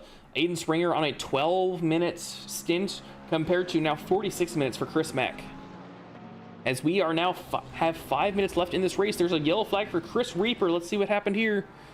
Looks like he might have just spun on his own. Unfortunately, there's also a yellow flag for Bruce Hopkins that I'll quickly show once I get done with this. Let's see what happened to Bruce Springer. I didn't go back far enough. That's my apologies. All right, but yeah, so really quickly, once we get through this, I'm going to go over our biggest movers of the race so far. So, Jason Yarin up essentially from back of the pack all the way to P3. Rafcab and Mark Kazuba, no! What happened here? So Rafcab goes, why? No. Oh, no, he spun it through there, tries to get back on, and then just cuts off Mark Kazuba there on the middle of turn 5. Unfortunately, Rafcab's probably going to feel like that's all on the blue flag, but I don't think it is. Also, there's another yellow flag for Bruce Hopkins, who's having issues, unfortunately. Dario Ferrer has a drive-through penalty. And back to our big movers. Like I said, Jason Yarn up 26 positions. Aiden Springer up 17 positions, possibly up another one. And then Brad Garman up 12 positions, but those could go up and down by one, so we'll have to see. And then the other big mover who Quinn Jetter's going to like is Kats Arabi, P5, up 8 positions from P13. Yeah, we're going to watch this battle between Aiden Springer and Chris Mack as they fight it out for P12. Aiden Springer looking super racy. It's really possible. I do think he's going to get the position as long as he doesn't make any mistakes. As Aiden Springer not taking the best lines through a couple of these corners, trying to make sure that Aiden Springer's not able to find a way past, but it's all going to depend on the exits onto the next straight. We're going to go into the interior through this last corner here. All right, Brad Garman not getting an amazing exit, but it's good enough, I think, with that Lexus speed. Aiden Springer, unfortunately, getting a little bit of wheel spin on the turn exit. There's a blue flag now on the inside of the track. Hopefully no issues there. No, okay. Brad Garman going a little deep into the corner, but not any big issues. So we are at the 2-minute 20 mark, which means we have 2 laps left. 2 laps left for Aiden Springer to try and get past Brad Garman, and 2 laps left for Jason Yarn here up in the front to try and get past Sergio Lindo. They had fallen back to about 2-second gap. That has now dropped down to a 0.8 second gap. it's really going to be pushing Jason to his limits to try and pass Sergio Lindo. But he has a 6.5 second gap back to P4. So I think he has the margin to really try and push. You know, I just missed it, but Aiden Springer, Brad Garman side by side, a little bit of a hip check there on the exit of turn 5, side by side through the chicane. Aiden Springer having to take a lot more curb than I think he wanted to. Brad Garman getting the exit though. Brad Garman going wide there. They're going super slow now through the corners. They're going to be side by side here. No! No! Brad Garman losing it on the exit curb of turn 8. Or turn 9, I think. Aiden Springer getting tapped there as a result. I'm going to replay this because unfortunately I didn't get to see it quite as well. Yeah, he just loses it on curbs. Oh no. So Aiden Springer and Brad Garman going to lose positions to Chris Meck and Raul Heron, unfortunately. And Brad Garman not letting Aiden Springer by. Or maybe he is now. I don't know if that's on purpose, but he is getting by. So Aiden Springer now up into P14. So yeah, they lost total of combined 2 positions. Cesare Penkovic now just a little bit behind them, possibly getting into this. Raul Heron just a little bit ahead of Aiden Springer. But we are on to the last lap of this race, I believe.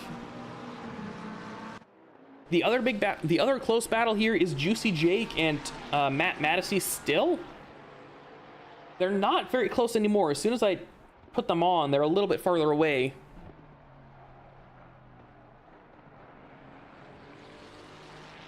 But yeah, so we have 9 seconds left in this race, so I'm going to go ahead and give our leader his glory. He had some incidents along the way, but he's managed to build out a 3-second gap to Sergio Lindo behind. Jeremy Yarn now coming through the last corner. I think he'll get away with a dropped penalty without any penalty seconds. Jeremy Yarn gonna come across the line. P1. Sergio Lindo coming from pole to finish P2 after a chaotic middle stint, and Jason Yarn going from last essentially all the way up to P3. So very nice job there. Mike Farrow starting P4 and finishing, or starting P2, finishing P4. Very chaotic, but very nice job overall. Robbie to P5, very nice job there. Chandler James up to P6. So very nice job there to recover from what was a couple unfortunate incidents. Rafcab also a couple incidents, but finishing P7. Steven Sarver going to come across in a very respectable P8. Matt Mattisey P9. Juicy Jake P10. Chris Mack will come across in P... Okay, the positions are getting a little weird, but Chris Mack P10, Raul Heron P13. I don't know what the positions are, but we have a final little battle here between Heron and Springer. I don't think Springer's going to be able to get him into this last corner. As I say that, Raul Heron goes a little bit deep. It's all going to depend on this exit. I don't think the start-finish line is far enough away, though. Oh, no, maybe. Oh, Aiden Springer almost got him onto that final sector. Very close overall, but very nice job there. Is somebody is wrecking there at the very end. I believe that was Reaper into Duong Bonglio. But yeah, so very nice job overall by at least most of our drivers is what I'll say. It was a really nice race overall. But yeah, so I will be interviewing our top 3 finishers here in just a moment, and that was the Yarn brothers and Sergio Lindo. So please, if you have any questions that you would like to be asked in the chat, or please post them in the chat so that I can ask them of the Yarn brothers and Sergio Lindo, because this was a crazy race by a long shot. Let's see, but yeah, super fun. Let's see who is. We're gonna wait a little bit, but yeah, so I will quickly go ahead and look at the points differential now that I can. So assuming no penalties, which I don't know if there will be any time penalties for Yarn. There will be some kind of penalty probably, but I don't know if it'll be a time penalty. Jeremy would have gotten 110 points. and Chandler James would have gotten 76 points. So if I do my back of the hand math, that should be about 34 points different delta between the two, Chandler and Jeremy, which I believe gives them like a 10-14 point gap coming into the last race, but we'll have to check on that here in a moment.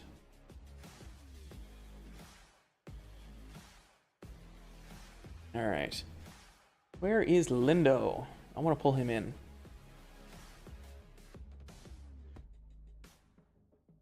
I don't see them yet. If nothing else, I will pull in Mike Farrow to the booth so we can get a final tally.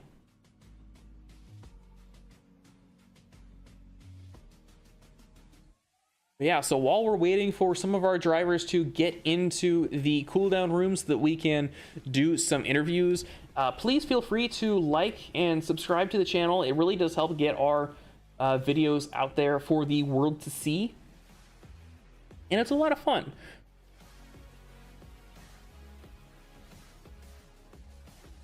And I hope that you enjoy watching us as we race around these racetracks. Unfortunately, no street tracks, so I can't say race around these streets, but it is super fun.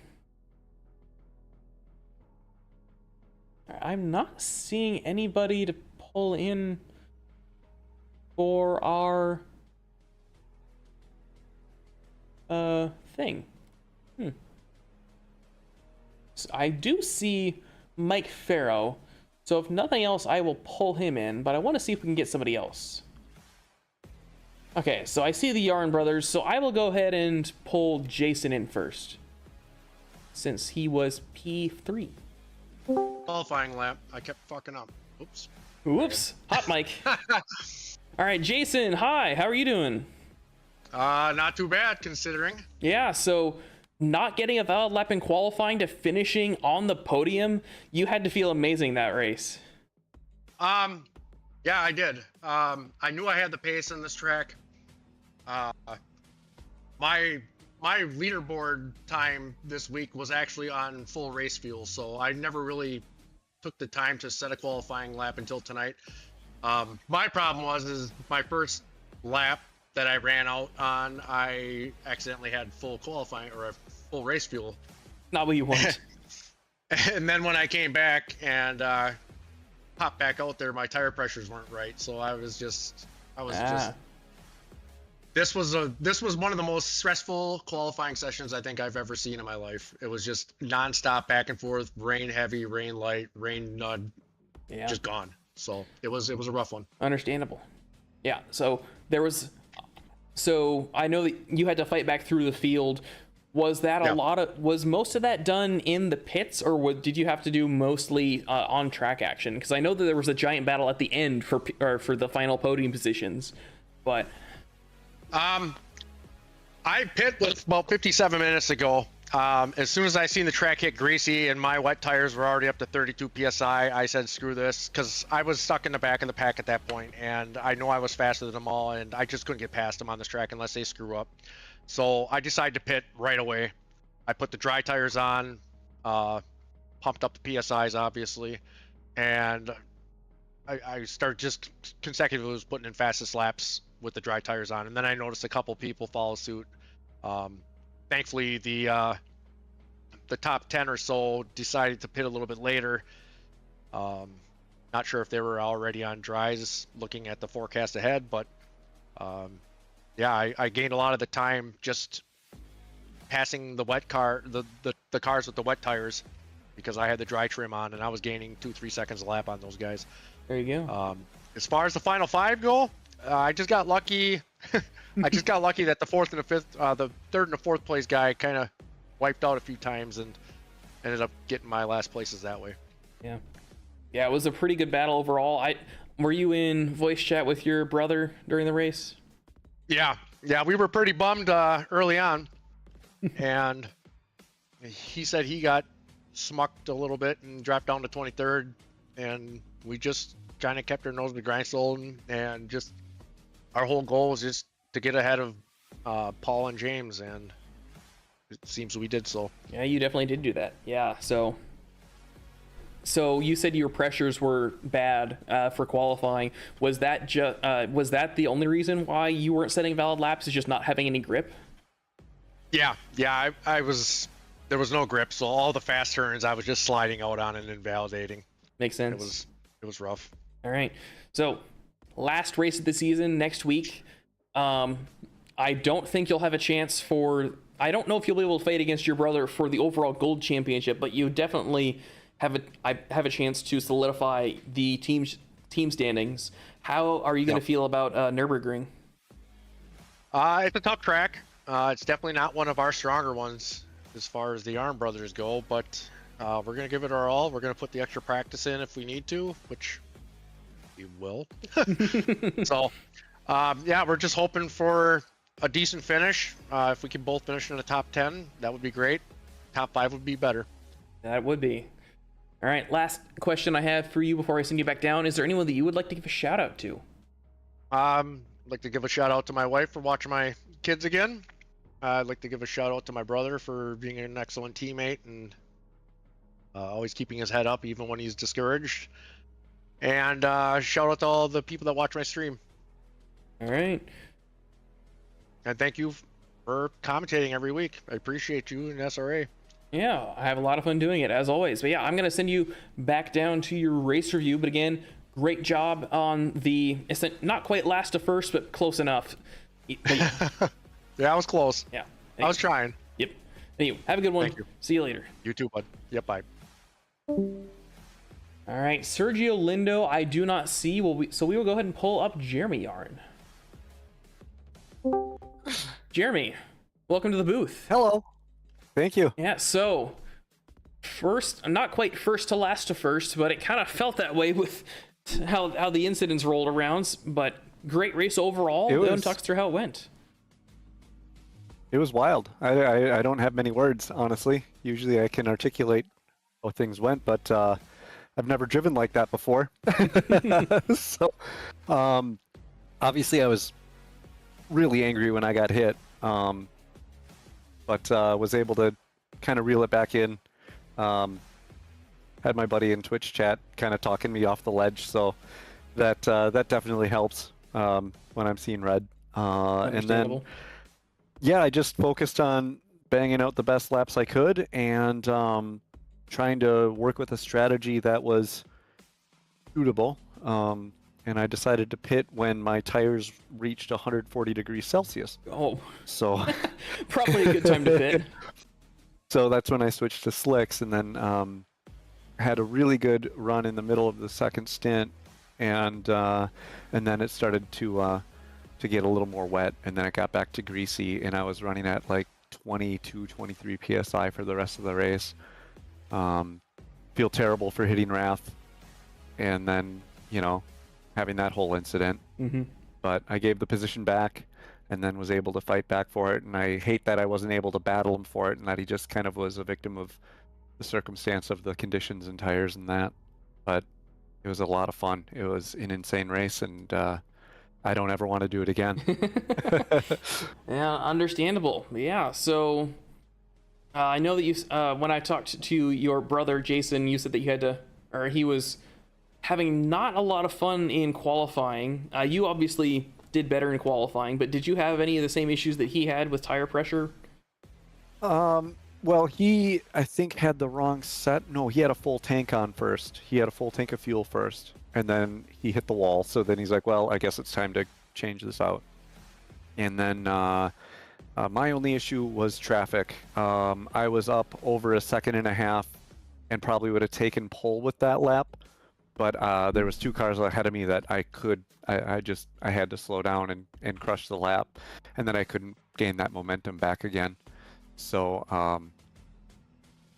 yeah, so that was the only thing. I was really hoping for a pole position and kind of smooth sailing like last week, but this was definitely more exciting, and I'm really glad I just purchased a fan for my office yesterday because it came in handy tonight because I was sweating bullets. So Understandable, but yeah. So last 2 races to go.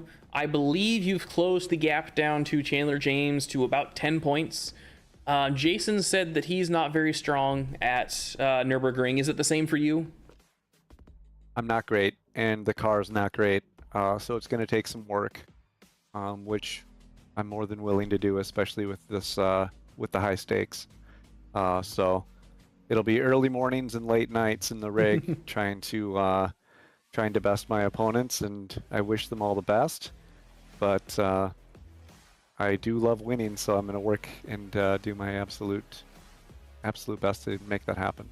All right. Well, I wish you good luck for next week, and hopefully it all goes smoothly with less contact, I'll say, than the previous races. But we've seen how it all goes. Last question I have for you: is there anyone that you would like to give a shout out to? Yeah, same as always. My brother, again, best racing partner ever. Just a ton of fun. My wife for supporting me and doing letting me do all this, and my buddy Jake, SRA for hosting us, OBDA for being the best conglomerate out there, and you guys for doing this and letting me, talk to you and boast about how well I did, even though it's just a silly little video game, and here we are, So thank you guys for what you do, and I'm looking forward to watching the stream. Yeah, no problem. It's a lot of fun doing this up here, and it's fun seeing drivers do well, especially with what you and your brother did this week. But yeah, so anyway, I'm going to send you back down to your race review, unless you have anything else that you wanted to say. No, I'm good. Thank you. All right. Well, thank you for putting on a good show, and hopefully, I will wish you the best of luck for next week. Thank you so much. Have a great night, guys. You too. Is it just you, Trey? Yeah, it's just me. We were short. We had a massive shortage. I thought there was a lack of voices. I apologize. Yeah, no, have a great night, Trey. It is what it is. You too. All right, so that was Jeremy Yarn, our race winner. Sergio Lindo, unfortunately, is not able to make it. He apparently doesn't know much English, if any, is what he told me. But either way, it was a great race from him as well. He started up at the front on pole position, and he kept it going despite the other drivers around him having issues. He did have, that a couple offs during the race, but overall, really nice job. And I think that he did really good today, and hopefully he'll do good again tomorrow, or not tomorrow, next week. Speaking of next week, as I've alluded to, we're going to Nürburgring. It's gonna be fun, and we're not doing Nordschleife, so there's not 8-minute laps. It's like a minute 30 laps, I think. I don't remember the exact number, but it'll be fun. It'll be tight. It'll be, unfortunately, probably more chaotic because it's a tight, super tight track with a lot of twisty corners, but it'll be a lot of funny. Well, a lot of fun. Hopefully it's not a lot of funny, because that normally means there's a lot of incidents and you just kind of go crazy laughing. But anywho, it should be fun either way. So make sure to tune in next week to watch that. You can also go watch D1 if you want to. Their stream is just now wrapping up on Twitch or YouTube. Or tomorrow you can come watch D2 and D4 race at another possibly wet, possibly not wet Hungaroring. So it should be fun. But yeah. Again, my name is Trey Morgan. I have been your host, and it's been a lot of fun trying to fill the air 100% of the time. Gotta get into your role sometimes, though. But anywho, it's been a fun night, and I will see you all next week for the grand finale.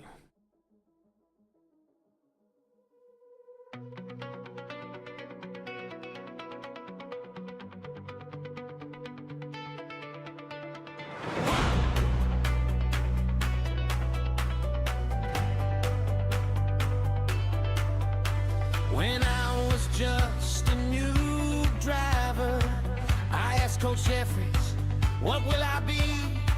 Will I be speedy? Will I crash out?